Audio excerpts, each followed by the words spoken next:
Okay. Now, if I can get, This is the monthly layout tour of the 4th Division of the Pacific Northwest region of the National Model Railroad Association. And I'll welcome you all to this live broadcast, which will be recorded and posted on our YouTube channel. Today's presentation is going to be by Scott Nelson on the Olympia Model Railroad Society's HO scale layout. Before we see that, Bill, do you have any announcements you want to make on behalf of the division? Only to remind everyone that please sign up for the PNR convention, Tacoma, May 10th through 14th. We need you there. There are wonderful clinics, layout tours, open houses, banquet, a lot of great events. This only happens every 5 or 6 years, so don't miss it. Thanks, Bill. Scott Nelson is the president of the Olympia Model Railroad Society, and he's graciously offered to give us a tour of the layout, the history, and I hope you'll enjoy the presentation as much as I have. Go ahead, Scott. Good morning, everyone. Thank you for allowing me to be here and letting me share the Olympic Model Railroad Society with all of you. I have a presentation that I'm going to give, and then some videos, and then some interactive things as well. So I'll just get into this. OMRS was organized in 1975 from a gathering of HO scale modular layout modelers. The group moved from a member's garage to an old country storefront, and eventually to the Thurston County Fairgrounds. And at the fairgrounds, it was only supposed to be a storage spot of the modules. And it eventually grew into the 3-layer layout that we have now. We currently have 3 membership options. A regular member has voting rights and a key to the club and can come down at almost any time to run their trains. Associate members have no right to vote and no key. And then we also have junior members that are youth under the age of 18. We have 3, and as of last night, possibly 4 youth members in the club. So we're trying to do more to do outreach and get youth involved in the hobby. Our location is in Thurston County in Lacey, Washington. For those of you that aren't familiar, we are down at Thurston County Fairgrounds, which is on Carpenter Road Southeast, south of Pacific Avenue or Martin Way. At Thurston County Fairgrounds, we are probably the hardest thing to find. Our address is 3054 Carpenter Road, Southeast Lacey. We are in the basement of the Heritage Hall, which is the largest log cabin structure in the state of Washington. And as you're looking at the Heritage Hall and you go to the right, you're going to see what looks like, I had the sheriff describe, a garden shed attached to the building. Well, that's actually our stairs down. So this garden shed here is actually our entrance, and it is a steep flight of stairs getting down to the basement. OMRS has some core fundamentals. Everyone is welcome. All railroads are welcome, and all eras are welcome. We are a social club to enjoy model railroading and trains using the social definition of model railroad craftsman. Layout is based loosely in the Pacific Northwest with unique names and places, but with the goal to remind people of local communities. As I said before, unfortunately, the layout is not ADA friendly or accessible for wheelchairs. It is a very steep flight of stairs. As I said before, we have 3 operating levels: a lower level, which is our hidden staging, an upper level, where most of the operations happen, and then we have also 3 additional stub operation locations. The layout is equipped with a double track mainline with the tightest radius at 36 inches. For our detection, the layout is equipped with detection, signaling, and dispatcher controlled turnouts. All of our components are Digitracks with mainline switches controlled by the computer and a dispatcher. As I said, detection on all mainline tracks. The dispatcher knows where all the trains are and working signals, CTC, for both directions of travel. This is one of the things that's unique, is we can have trains detected and signaled in either direction. We try to do operations once a month using JMRI. And one of our newest additions is LED lighting. It allows for all variations from light to dawn to dusk, which is really making a difference in the realism of the layout. Here's a photo of the layout during using our fluorescent lights. It is what it is. It's kind of washed out. Here's that same scene using our LED lights. The signals definitely look better. This is our normal day LED lighting. It's definitely a greater improvement over the fluorescent lights. Here's another image of the normal lighting. And then here it is as we're going into nighttime or dusk. And then at dusk, also some of the lights, the safety lights, the tread lights, the working marker lamps, all of these pop. As more and more of these locomotives these features are added to club members' locomotives. The work is definitely appreciated and recognized. As I said, our lower level has 10 tracks of hidden staging. This is for our, during operations, we have 2 trains up and down, some of our passenger trains, and then also for club member storage. All of the trains circle around our helix, which is on our entrance on the west end here, and then they all come up toward the east end of the layout. Our middle level is where most of our operations happen. Our Union Station is here at Seaport. We have our south shops, which is our roundhouse and our turntable. Our Half Moon Yard is our main classification yard on the east side of the layout. And then we also have Post Falls North. Post Falls is one of our stub switching opportunities. And our joke is that Post Falls is Olympia if politics had never made it to Olympia and had stayed in Seattle instead. Here's an image from our roundhouse and turntable. As I said before, you see we have Pennsylvania, we've got Milwaukee Road, Burlington Northern, and our own fleet of locomotives as well. We are a strong advocate of every locomotive, every era, every railroad. Everyone's welcome. If you got a train, just bring it. Enjoy the fun. Here's an image at Seaport Union Station.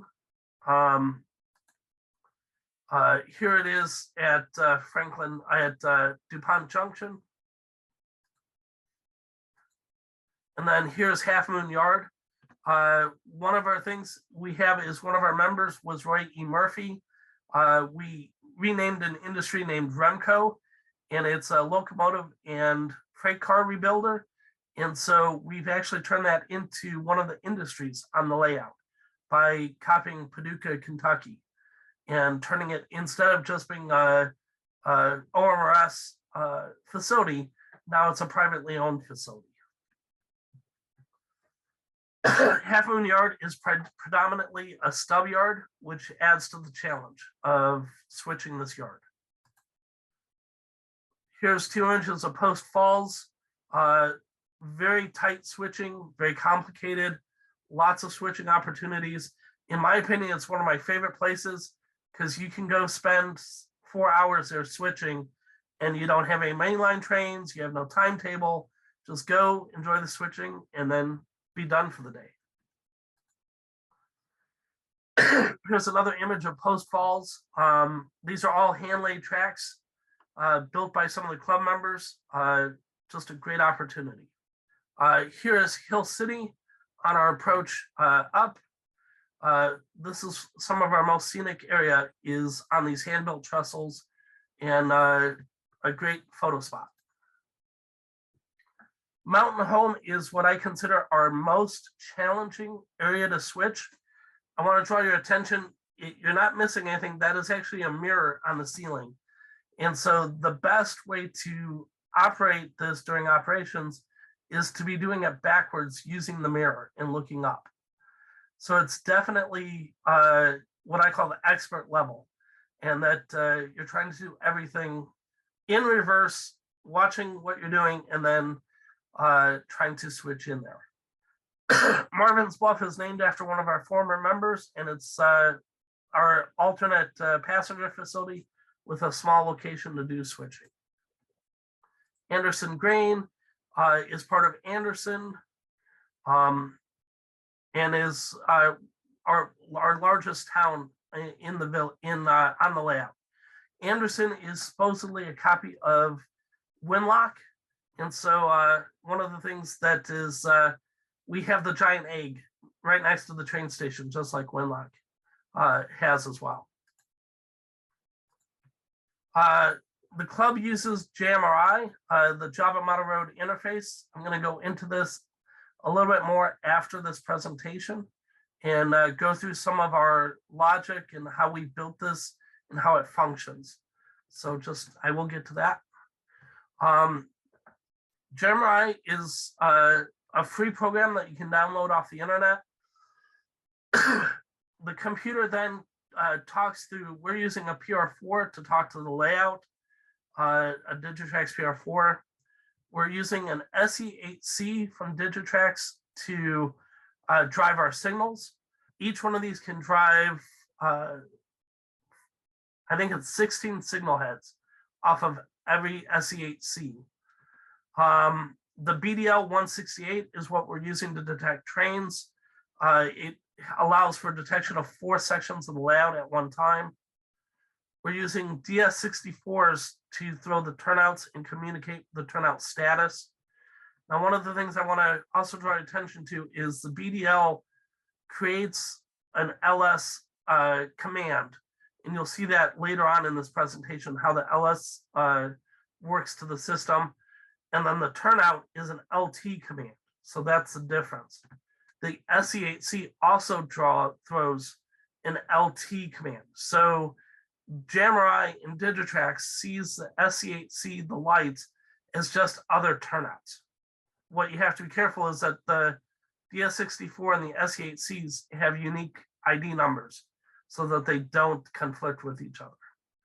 We're also using PM42s for our short circuit protection, and those are 4 blocks as well. So the PM42s and the BDL 168s are mounted right next to each other and are connected. So we go through the short circuit protection after the BDL 168. Now, one of the things that we ran into with our design and using the system is that there was too much traffic on the LocoNet. With all of this communication on there. So we were forced to run a standalone LocoNet for all of this components on the layout. And so there's no throttle commands on that LocoNet. We had to split them all apart. A lot more wiring, a little more challenge, but it helped improve the accuracy and the speed. There was just too much traffic when they were combined. OMRS also created a programming station. It frees up the computer for just programming decoder changes. It's freestanding and is currently using a Sprague Raspberry Pi. When we're doing operations, I guarantee you someone would come down and want to change the number on their locomotive or turn the volume down on the locomotive, and the dispatcher couldn't be dispatching and programming a locomotive at the same time. So we just took a corner of the layout, test track, the Raspberry Pi, and that person can do that independent of the entire layout. OMRS is trying to get out from the basement.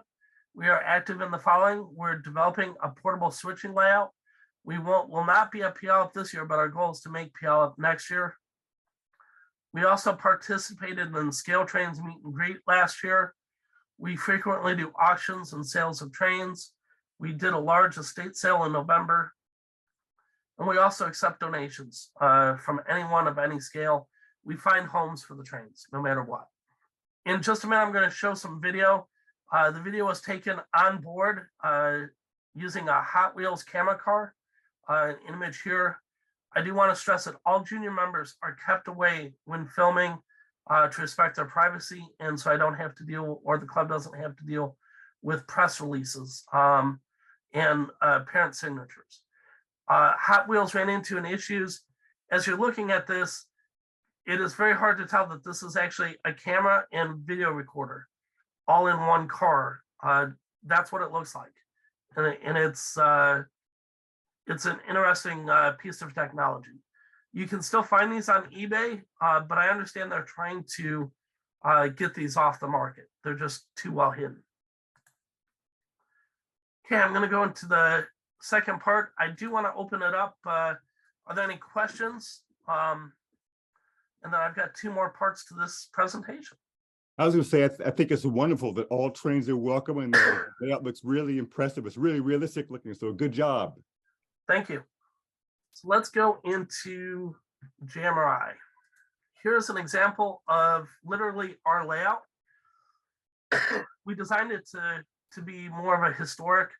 As you throw the turnouts like switch 38, you can see it toggles and throws the turnout here, it's crossing over. You can also see that it drops the signal red on the main line for the opposing traffic. And what we do is we do a high yellow to indicate that you're changing tracks. Now our layout is that the signal the high signal is the occupancy of the oncoming track. The low signal is the detection of the following switch. So for example, if I throw switch 34,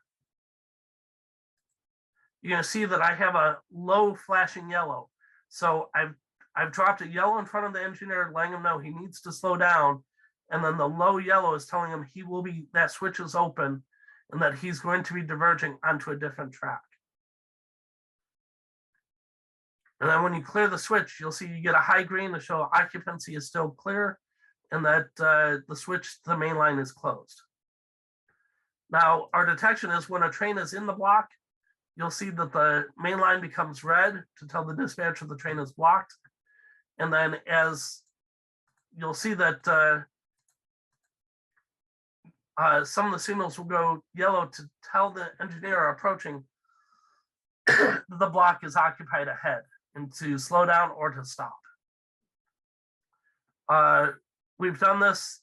It's a lot of work to make this happen.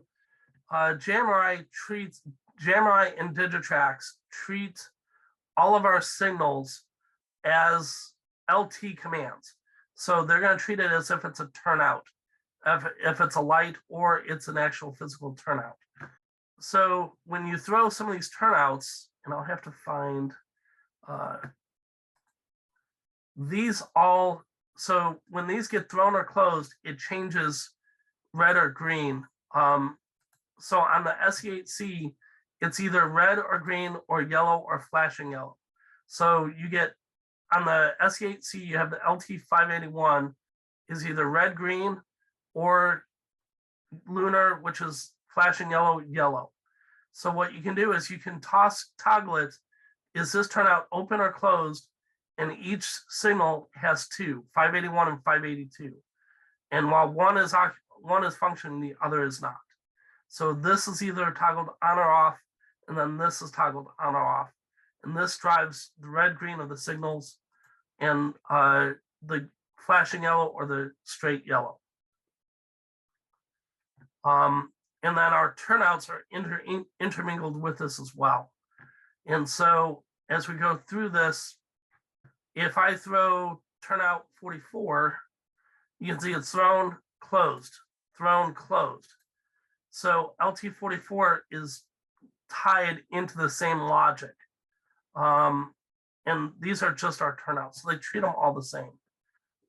It's actually easier than it looks because once you plug the Digitrax component in, it creates the LT44, the LT46. They just appear in your LocoNet upon configuring the number of the unit. And then it's just a matter of figuring out what is where and then tying it together. Once you have your turnouts in your table, then to do the logic is actually not that hard. Basically what you do is if you want a green, we have a sensor on the layout that creates that LS that I mentioned in the presentation before. If the sensor is inactive, it means that there's no train in the block and that the high bridge junction turnout is closed. So your main line is straight through, and that the second turnout is also turnout closed. So the main line is straight through, and these are ands. So the sensor has to be inactive, and the turnout has to be closed, and the turnout has to be closed, and the high green is showing, then this signal will be green. Or if this is yellow, this will be green. So it's a series of and or commands that you just program it into it. And once you learn that these are drop downs and ors, it makes a huge difference in writing the logic. And then when all of this happens and all of this is true, it turns the preceding signal from yellow or red to green. So as all of these actions happen, the computer will detect it and turn your clear the signal to show a high green for the trains to proceed. One of the things with JMRI and what I'm doing here is JMRI offers you can go into Digitrax and then a LocoNet simulator. You can actually practice all of this and create these things on your own. I can also send this to you if you want to just play and practice and see how some of this logic works. Now, the other thing that JMRI does is that we also are doing all of our operations through JMRI at this point as well. And so all of our trains, and I'm going to maximize this, all of our trains are built in JMRI. We've created a list. Here's every freight car on the layout and where its current location is. With this, you can edit the location, you can edit the freight car. One of the things that we had to do is we had to delineate 40-foot box from 50-foot box because some of our sidings could only accept 40-foot box cars due to curvature or length. And then what you're able to do after building the cars is that you can build the train. And this is actually what you would see on your tablet or your cell phone, is you would actually be able to pull up and see that you're picking up these 5 freight cars from Half Moon. The C&O boxcar is on track 3, and I realize that's very small. I don't think I can make that any bigger. But C&O boxcar is on track 3, the 50-foot box is on track 4, Montana Rail Link is on track 2, the Hopper's on 4, and the NP is on 2. And once you have all of these cars picked up, you just click select all and then click move. And now it's going to direct you to Post Falls South, and it's going to direct you that you're going to pick up these 5 freight cars from these locations. And like the C&O boxcar that you brought from Half Moon will go to Heritage Furniture. And this is all wireless in your hand. You can also print this. The club chose not to go the printer route just to save ink and paper, but it is an option. One of the things that we like about going to this system over the car card system is we were having an issue of memory that you could almost guess where the cars were going to go using the car cards. There wasn't enough variation in the operations. So by here, using JMRI, you have no clue where the car may go. JMRI also offers one other feature, which is a challenge to operations, is JMRI may realize that you just picked up this empty boxcar from Crown Manufacturing, but you have Heritage Furniture that needs an empty boxcar. You don't have to go all the way to the yard to route it back. And so you may pick up a car and then route it to another industry in the same switching opportunity. So you got to it keeps you on your toes. And then you can go along as you're doing all of the switching so that you keep track of what you've done. And when you have it all done, then you can do the move again. And then it again tells you what you're going to set out in Half Moon Yard. What we do is the engineer brings the train to Half Moon Yard, leaves it in a arrival track, doesn't do this, and leaves it for the yard master to do this final step for them, switching it out. Right now we have a whole bunch. We have 1, 2, 3, 4, 5, 6, 7, 8, 9, 10, about 18 trains that we run during an operation session. Using all of, and it's as simple as building, and then as a conductor, you can just pick and go. I've got a question on when you hit the move button, it automatically updates JMRI on your computer. Yep. And if multiple people are using it on their handhelds, are there No any issue. conflicts? Never an issue. Has not been an issue yet. Okay, great. Thank you. Yep. We did have to upgrade our router about 2 years ago from a very antique router, but other than the router, and that's more of a computer hardware issue than a JMRI issue. Okay, great. I'm just getting into JMRI. Excellent.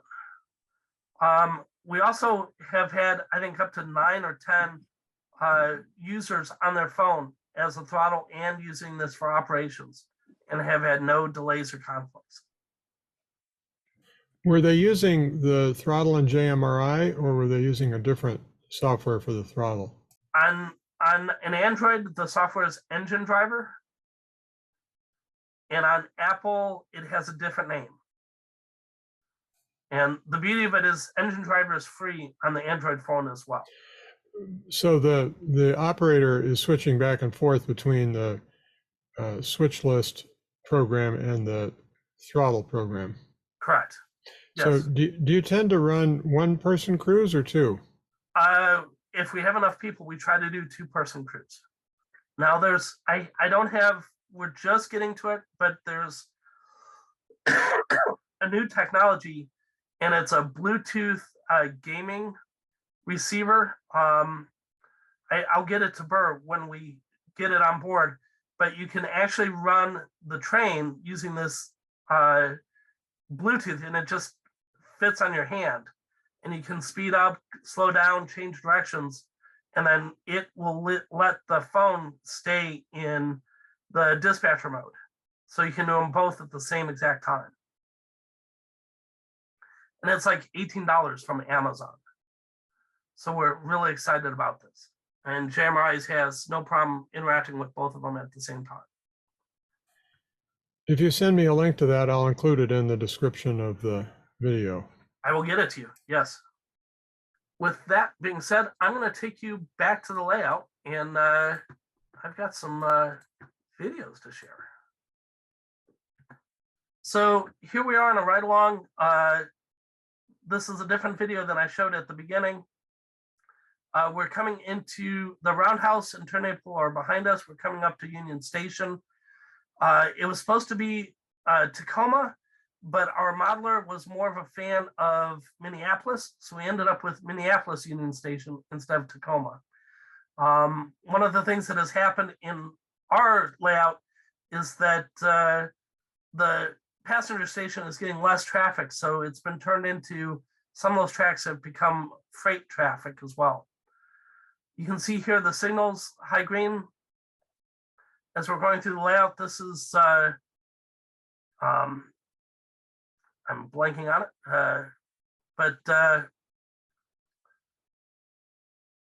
and then as we're coming up towards Remco, we have on the left here our history museum.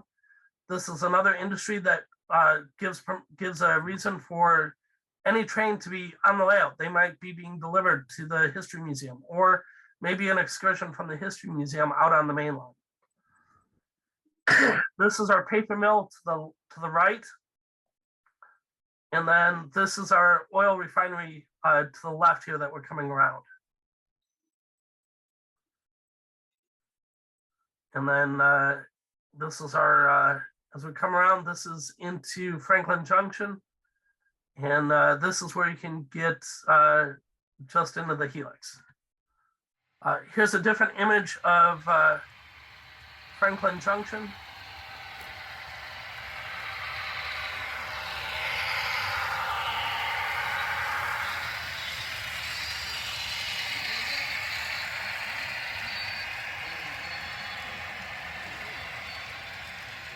I'll be honest, if you haven't guessed, I'm out of Milwaukee Road, so you'll see a lot of Milwaukee Road in my trains. I'm trying to aim for the 1950s Milwaukee Road in northern Illinois. So you may see things that not as common. We're trying to definitely increase the detail, amount of detail we have available on the layout, and just allow a lot of opportunity. But also trying to stay that generic enough that everything seems in place in the city. Yes, I have to weather that CNIM car badly. It's going to get there. Here's an image from Post Falls. For some reason, a Rock Island switcher always seems to be assigned to Post Falls. Just one of our old club members' legacies, I believe. Just an example of a lot of industries to be doing switching of inside Post Falls. And then, as I said, all these tracks are hand laid. Post Falls is one of my favorite areas. I am muting just because the train car, picks up a lot of noise. So in my opinion, it's a lot better to mute this. We're open to the public Thursdays, 7 to 9 p.m. and Saturdays, 10 to noon. We do get, especially pre-COVID, a lot of public traffic. So you see a lot of plexiglass just to keep little fingers away from touching, especially some of the fine detail. As we increase the layout, we're finding that is a significant issue with the layout. And this goes into our intermodal. Right now, our intermodal goes from here to the Hin staging and then back up. And then this is back into Franklin Junction again. Now, Franklin Junction also, now we are not on the main line. We're actually on the Half Moon Yard spur. So the Post Falls can bypass the main line and just go straight into the yard itself. Yes, I caught myself in my own video. Try not to do that. And then this is into Half Moon Yard.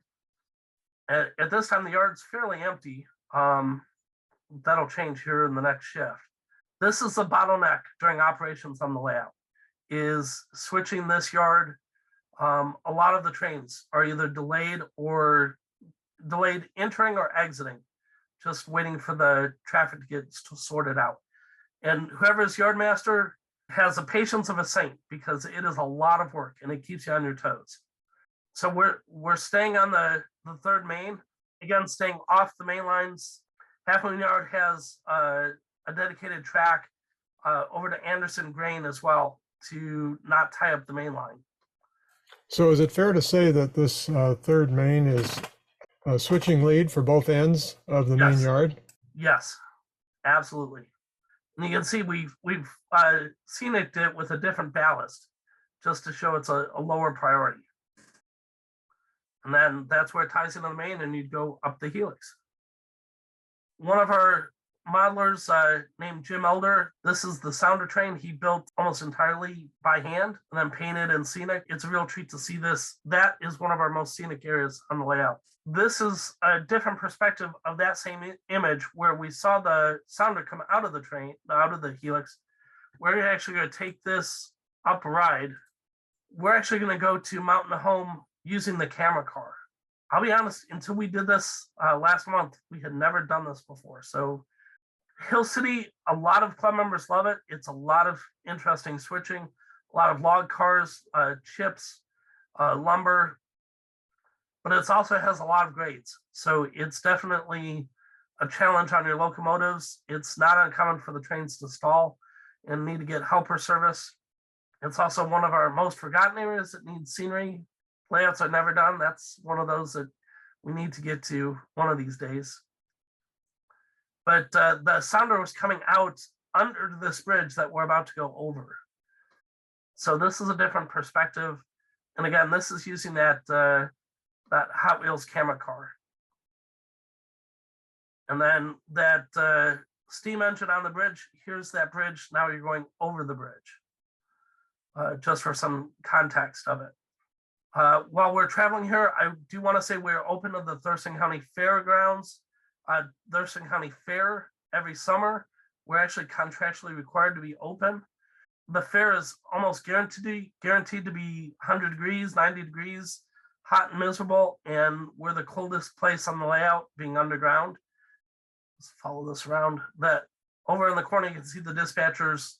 That's where the dispatcher operates out of, tucked into that corner back. Now we're gonna take right on the main line, and we're gonna be going from DuPont through Marvin's Bluff and through Anderson.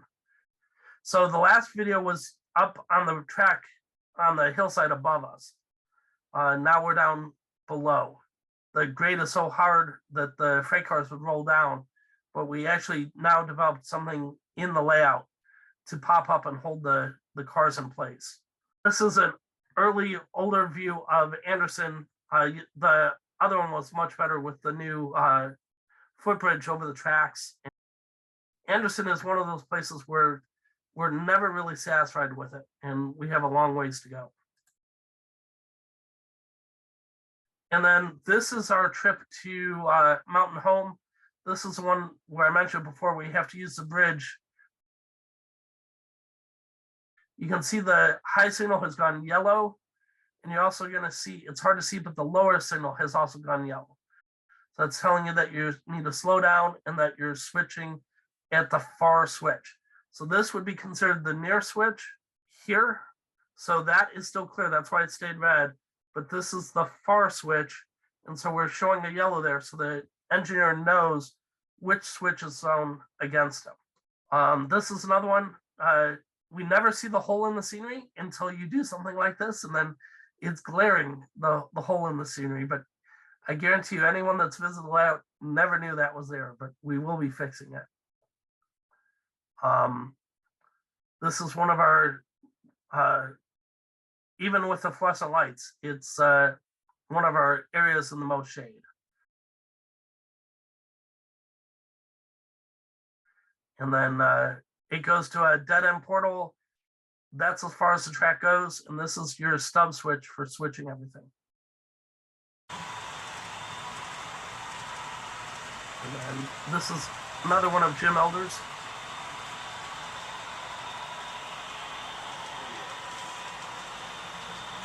And this is the lead coming from Hill City.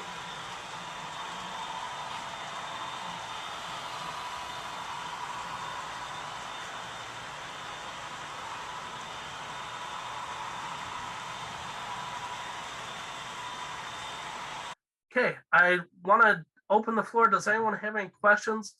I do have some outtake videos to share at the end, but I want to see if there's any questions.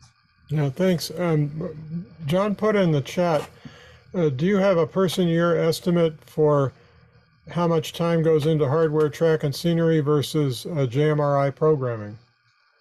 At this point, JMRI programming is minimal. Sometimes when they upgrade it, you got to upgrade and follow along. But I would say all of our focus is now back on the lab. We have one club member that does the upgrades, and I'd say 2 hours a year. How about the layout itself? Layout itself, we're about to do a big project of refreshing the scenery.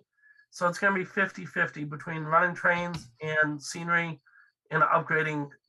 We try to do something new every year for the fair. One of the other things that we're working on is to put lights up at Marvin's Bluff into those buildings so that when we go to night mode, that you'll actually see interiors and lights in the buildings to make it more realistic. And then also installing street lights, about 50-50. How about to get to where you are right now? How much total person year would you say for this layout? Build it, lay the track, install scenery, the whole thing? I hate to say it, I have no clue. And the problem is we've lost so much institutional memory. Yeah, and it's been 40 years or more that you've been in operation? Yep, 1975, so. Would you say something, Scott, about membership in the club and if you want to invite people to join? Absolutely. As I said, we have the 3 classes. We have the regular member. You get a key. You can come down. we're allowed to be at the fairgrounds during their business hours. So Monday through Friday, 9 to 4, and then Saturdays 10 to noon, and then Thursdays from 9 to 10 p.m. Associates don't have the key. They also save money. A regular member is $200 a year. An associate member is $80 a year. And then the youth members are also $80 a year. Anyone is welcome to join. If you're at all, I've got members up in Gig Harbor, Southern King County. There's a 3-month probationary period, and we also show you how to power up the layout and how to get you comfortable with running the layout on your own. I'm going to share these videos. As you do videos, not everything goes the way you want. Okay, I showed this one at the beginning, but I'll show it again. The locomotive was struggling, not liking going over these switches for whatever it was worth. I didn't intend to take the train through the passenger station, so this was completely mistake. And it's like, do I want to stop it? And I'm like, no, I'm just going to go forward, show you the passengers. And at this time, the passenger station's full of trains. And then we had the Burlington Zephyr visiting. At this time, that train was called the Javelin by that club member. So where these platforms are just about to be rebuilt and come back, improved in 3D printing. But the flat car actually derailed on that switch right there. And so that was the end of a video that shouldn't have happened. I love the coffee cup getting picked up. Those of you that might have known Gordy Robinson, that's him standing there asking him to step back. Unfortunately, we lost Gordy 2 years ago. He was our oldest club member, and he's missed. As I said, we lost institutional memory, and he was one of those that we lost the memory. For time, I'm going to speed this up a little bit. I'm coming around the corner. Everything's supposed to be good. I'm supposed to be on the main line, except someone has thrown a switch because they were pulling their intermodal out. And you guys saw this and see everyone's reaction. No, stop, don't. Bang! It happens even when it's not supposed to. Did the NTSB investigate that?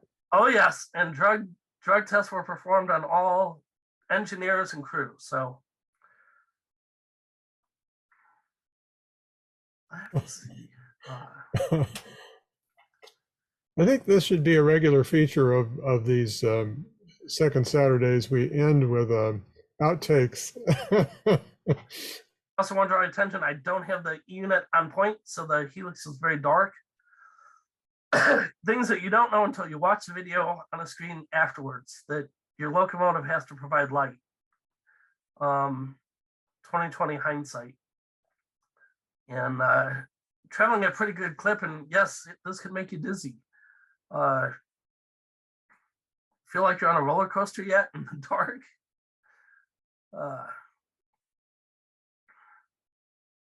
And then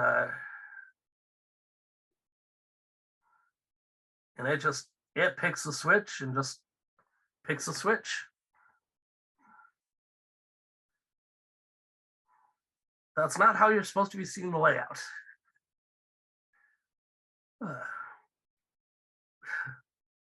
Yes, the NTSB was called shortly thereafter. So, and then this is one just recently, again, the best laid plans. I reshot this one, but I'll share this one as well. This is Anderson Grain as we're coming around. And I wanted to show more of how to get to Hill City. And so there's actually 2 ways to get in there. So, by the way, to the left is the brewery, which is actually the pipe for the women's bathroom. And we joked that every time they drop another load of beer is when someone's upstairs using the bathroom. But one of the problems with using the Matchbox car, the Hot Wheels car, is it has its own wheels. And as you come up this helix, there's the flat car I'm sitting on. It actually rolled to the back of the flat car, just to give you some perspective of how much grade is actually on here. It actually moved the car on the flat. that should have been the last one. So thank you all. It's a pleasure. I really appreciate the opportunity to share the Olympic Model Railroad Society. We do have a email, omrsprez@gmail.com. We're also on Facebook, OMRS. We announce if we're going to be open or closed. And our website is down, but we're working on it. And I appreciate the ability to be here. Thank you, Scott. That was very interesting. It was a fantastic presentation, Scott. Thank you. Yeah. I had one question about the JMRI ops. What happens if a club member shows up with a new freight car he wants to include in the ops session? You have a procedure for he has to go over to the computer operator and make sure it's in the right location and stuff? It would have to be entered into the database. Yes. Yeah. Okay. We're at a point that all the cars in operation are club-owned cars. And we've taken that step just because cars get damaged, cars get broken. And we've had so many donations that every freight car in operations is now club-owned. And we're responsible for the maintenance. It allows us to make sure that there's KDs, metal wheels, and they meet our maintenance standards. And you mentioned that you take donations. How do you dispose of them? If it's HO scale, we'll auction it off. If it's N scale, we will auction it off depending on the quantity of it. If it's Lionel or G scale or scales outside of us, we reach out to others in the Olympia area and we find a home for it. I'd rather find a home for it always than have it go to a dumpster. Absolutely. So do you also have an N scale layout? We do not, but we have a number of club members that do operate N scale. And so when we auction that off, they sell very easily. And when you say auction it off, what's your mechanism? We currently, due to COVID, we've been doing silent auctions. We list it and then we offer it up to club members first and to a top bid. If it doesn't sell, then we offer it up to the public. The first Thursday in November, we did a large estate sale. It's weird we did a sale on a Thursday night when you're not supposed to. And we were packed and we sold $8,000 in trains in one night. Wow. And so we published those on Facebook. We had a very large estate come into the club. And it was amazing. We sold out on a Thursday night. And that was a Facebook auction? No, that was in person at the fairgrounds. We rented one of the buildings. All right. And we opened it up. Saturdays were booked with holiday events, so our only choice was a Thursday, and it worked out perfectly. So Scott, kind of on a different topic, but back to JMRI, which to me seems pretty complex. I'm wondering what the learning curve is for your club members. I would imagine that some folks are very quick on the uptake, but some are maybe intimidated by the complexity. How have you found that to kind of play out in your club? It hasn't been a large issue because our dispatchers panel is made you can either click on the switch or the toggle below the switch. We've created multiple ways for users to use it the way they're comfortable with. We also wanted to replicate a very historic switching panel so that they've seen it. They may not understand it, but it's on or off. So you either toggle on or off. We also have numbers throughout the layout right at the switches so that if you're standing there, you can actually see the switch number that you need. So you don't have to memorize switch 22 is here, switch 46 is here. We replicated railroad history that turnouts would always be even numbers and then the signals would be the odd numbers. So we duplicated that in history. And they're always from a milepost 0 in the helix out and around and then back to the layout. So it's about 54 miles of simulated mainline. And so whereas on the layout, you also, if we're not doing operations in JMRI, you can actually throw the turnout from your phone as well, or a throttle.